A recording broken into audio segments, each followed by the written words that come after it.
At attorney, dahil napag-uusapan na rin natin itong mga luxury cars, may balita rin po na may 7 high-end vehicles na nakapark daw along sa isang gas station sa NLEX, Marilao, Bulacan na nakumpiska po ng HPG tsaka ng LTO. May ugnayan na po ba kayo sa kanila dito?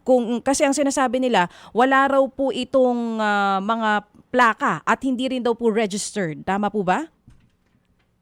Meron naman po tayong direktang ugnayan sa LTO. No? Maganda naman po yung ating linya ng komunikasyon dahil magkakilala naman po si Commissioner Ariel at saka si Assistant Secretary Marcos Lacanilao. No? In fact po, meron po tayong ilo-launch na parang joint task force no? Sa pagitan ng BOC tsaka ng LTO. Bukod dyan, no? Pinagbubuti pa rin po natin yung ating importation process upang mapunan po no, yung mga gaps kasi marami po tayong nakitang gaps sa importation process kung kaya't nagkakaroon po tayo ng mga ganitong unlawful importation. Patungkol naman po dyan sa 7 yan, meron na pong initial reports po sa atin. No? Again po, bine-verify po natin yan. Kinecheck po natin yung mga detalye ng mga sasakyang ito. At meron naman po tayong ongoing na investigation patungkol po sa 7 ito.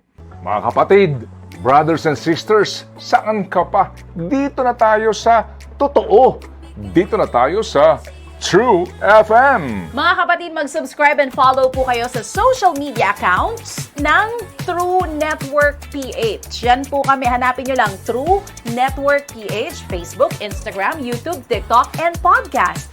Mapa-Apple or Spotify man yan, mahahanap nyo kami. Lahat ng mga napapanood at napapakinggan nyo po sa programa, nasa social media accounts namin yan. So, paano mga kapatid? See you sa social media!